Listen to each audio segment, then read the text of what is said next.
দুটি ভগ্নাংশের মধ্যে কোনটি বড় এবং কোনটি ছোট সেটি নির্ণয় করার জন্য আমরা একটি খুব চমৎকার নিয়ম শিখে নিব। চলো শিখি।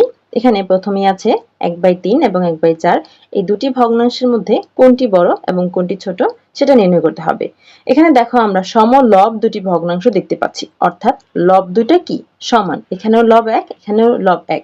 যখন লব দুইটা সমান থাকবে তখন আমরা যেই ভগ্নাংশের হরটা বড় সেটা ছোট হবে, অর্থাৎ বিপরীত হবে। যার হরটা বড় হবে সেটা হবে ছোট। এখানে হর 4, এটা বড়, তার মানে এটা হবে ছোট।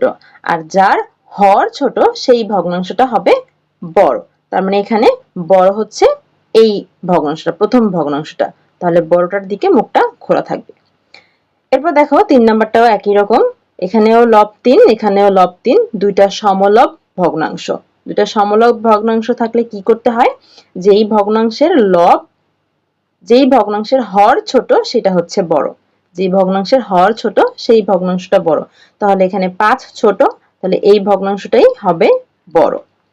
এরপরের নিয়মটা হচ্ছে, যদি আমরা দুটি সমহর ভগ্নাংশ দেখতে পাই তখন যেই ভগ্নাংশের লব ছোট সেটা ছোট, আর যেই ভগ্নাংশের লব বড় সেটা বড়। তাহলে এখানে আমরা দুটি ভগ্নাংশ দেখতে পাচ্ছি যাদের লব দুইটা কি সমান। এখানেও 4 আছে, এখানেও 4 আছে। এখন যার হর ছোট সেটা ছোট, এই যেটা এখানে যার লবটা ছোট সেই ভগ্নাংশটাই হবে ছোট। যেমন এখানে লবটা 1 ছোট, তাহলে এটা ছোট। আর যার লব বড় সেই ভগ্নাংশটা বড়, তাহলে বড়টার দিকে মুখটা খোলা থাকবে। এরপরে এখানে 4 নম্বরে আছে আবারও দুটি সমহর ভগ্নাংশ। এখানেও 8, এখানেও 8 সমহর ভগ্নাংশ।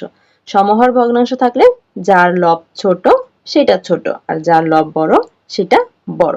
তাহলে এখানে আমরা বড় দেখতে পাচ্ছি 5, এই ভগ্নাংশটা বড়, বড়টার দিকে মুখটা খোলা। তার মানে আমরা কি নিয়ম শিখতে পেলাম, যদি সমহর থাকে তাহলে যার লব ছোট সেটা ছোট, যার লব বড় সেটা বড়। আর যদি সমলব থাকে তাহলে বিষয়টা উল্টো হবে, বিপরীত হবে। যার হর ছোট সেটা বড় হবে, আর যার হর বড় সেটা ছোট হবে। আশা করি বুঝতে পেরেছো। যারা আমাদের অনলাইন ক্লাসে ভর্তি হতে ইচ্ছুক তারা কমেন্ট করতে পারো, অথবা আমাদের ফেসবুক পেজে মেসেজ করতে পারো, অথবা আমাদের হোয়াটসঅ্যাপ নাম্বারে যোগাযোগ করতে পারো। এতক্ষণ সাথে থাকার জন্য সবাইকে ধন্যবাদ।